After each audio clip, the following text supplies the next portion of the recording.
All right, I am back in Studio K with Rice. Before we get started, I'd love to get a little name and instrument intro from you. I'm Toby, and for today's set, I was playing floor tom and like a drum trigger thing. I'm Mark, and I was doing computer super collider stuff. I'm James. I was playing a Prophet 6, and I did a little bit of vocal stuff. Sweet. Yeah, it's a little bit less self-explanatory with your gear than being like, I just play this instrument. And we heard Apostate Backslider / The Void Machine Weeps, which are very epic titles for those tracks. Before we get into the music, I kind of would love to know how this group came to fruition. What brought you all together? So a while ago now, it's like 7 years or something. Mark and I did a show for a Six Families show, which was a music organization at the time. So we put this band together for that, and then did like one show a year for a couple of years. And then at some point, I think right before the pandemic, 2020, yeah, 2020, James joined the group. We took a pandemic hiatus and then started playing again like a year and a half ago. Boxing Day. Boxing Day, that's right. Boxing Day. It was Boxing That's Day. awesome. And what had you like initially gravitated more towards this ambient genre? Like, did it just happen that way, or did you make like a conscious decision to be like, this is what we want this project to sound like? That's a great question, yeah. It started out as more of like a, I would say overtly kind of like minimalism type thing with like you know, like Philip Glass or like Steve Wright kind of minimalism with like really fast rhythm stuff. It was like a lot of keyboard and percussion duo stuff. And then the show that we added James for, we did like a score to a live score to a film. Oh, wow. And that was kind of the turn where we like moved in more of like an ambient direction. I would when people ask, I usually say we're kind of like inspired by film score. Sure. And like even if we're not doing it to a film, that's kind of like we follow like a narrative structure. And that's when we added the like kind of digital computer elements and stuff like that too. So Cool. And so when you are sitting down to write a song, like you said, it follows a more narrative structure. Do you have like a storyline and characters and things that you're like trying to evoke in that sort of way, like a storyline that you're trying to bring to life? I would say like not specifically. Okay. But I mean, we do all like we get together and like watch movies together and talk about stuff and talk about books and things like that. I feel like it's a more abstract process than that. Sure. But yeah, too. Oh, I was just going to say, I feel like when we were writing a set, it tends to start from a place of like, I have an idea for this thing I want to code, or this instrument combination that I want to try, or this like way of making sound, and then we play around with it. And I feel like there's usually not an explicit narrative, but in terms of like, oh, that worked or that didn't work, there is a sense of how we're moving through the structure of a piece that feels very narrative to me. Yeah. In terms of what we end up sticking with. Yeah. And what other like pieces of media have been especially like inspiring for you lately? Pieces of media. Well, okay. I recently got really into Cambodian music from the 1960s. Oh, cool. Just that like kind of beautiful fusion of so many different things. Sorry, I forgot that I was holding my so I don't know, like I'm really inspired by Rosare Sotea. It's more like, it's not like the instrumentation, it's just like the vibe that she sets and like the emotion that she puts forth with her voice is just so inspiring. And then we're all very inspired by Takemitsu. Takemitsu inspired me to write my first album, and yeah, just really insane, really moving film scores, and that's something I strive for. Yeah, what would you say? And in terms of like non-music media, I feel like, well, Toby and I have a book club together, and we like read a lot of science fiction. Cool. And I feel like that kind of is kind of like our process of like is inspired by the stuff that we read in that book club, and that our poster for the release show is kind of like in that vein as well. It's like a sci-fi kind of 70s thing. And also one of our sets was like really inspired by the movie Andrei Rublev by Andrei Tarkovsky. The Boxing Day set. Yeah, so I don't know. There's some specific. Those are like specific things. Oh wait, I just saw that for the first time. Oh, you saw it? Yeah, Yeah. it's so Oh, it's so beautiful. good. Yeah, it's amazing. Yeah, we try to follow that kind of his slow Yeah, pacing. Like, Yeah. try to I evoke totally a see similar that. thing. Yeah. Yeah. Cool. Yeah, Satyricon. Oh, Fellini's Satyricon. We yes. took some samples from that. No way. The Box of Delights, that 80s TV show. BBC. Yeah, that 80s like BBC TV show. What else have you taken samples from in the last like so many? Sumo matches. Sumo matches, yeah. No So way. it is. I guess we haven't sampled this, but I feel like Sakamoto is a big inspiration for the last 2 years of Rice stuff. Absolutely. I mean, that's what inspired you guys to buy the Prophet in the first place. Yes, thanks, Ryuichi Sakamoto. Yeah, amazing. Yeah, I was gonna say, I don't know if you guys have seen this, but I just watched this film called Riddle of Fire.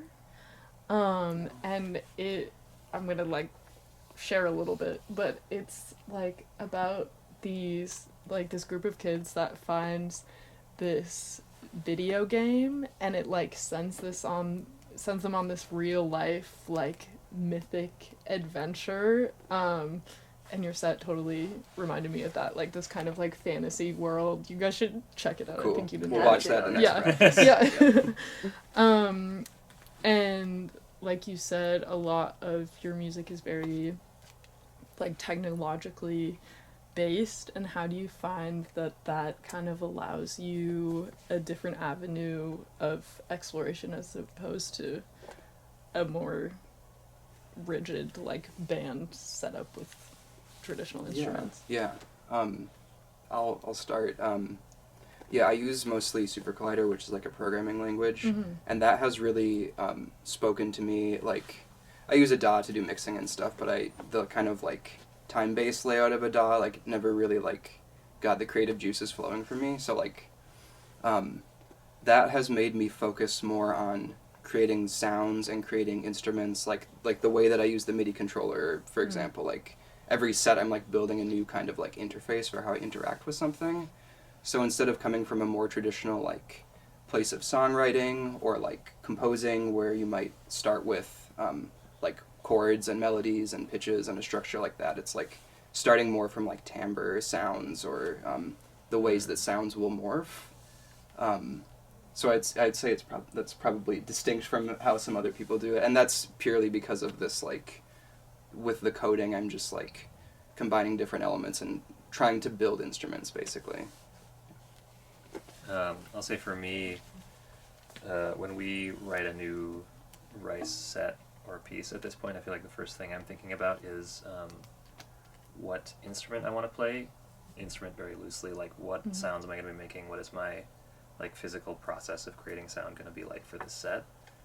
And I feel like that is so much more open-ended because of the technology that we're working with, and that's a really fun thing to get to think about. It's like, what are the decisions I want to be making for this set? And how has your setup like technologically changed over time? Like, do you feel like you've kind of gotten in the groove of what you like, or do you feel like that's kind of always shifting? It's a really good question. Oh, I feel like, shifting. it's Yeah. shifting. We've been in this kind of instrumentation, I feel like, for like the past year and a half or almost 2 years that we are kind of on this new run of the band. But yeah, within this, it's like we were saying, we have so much room to do different stuff with it. But I foresee us making some instrumentation changes soon. Yeah. Like, I'd like a keyboard back again. Yeah. Oh, sorry. Yeah. yeah. Currently, I don't even have a keyboard, so Yeah. I'm playing pedal and Oh, no way. just like, just twisting knobs. Yeah. Which I love to twist knobs, but Yeah. it'd be nice to have some keys. So. True.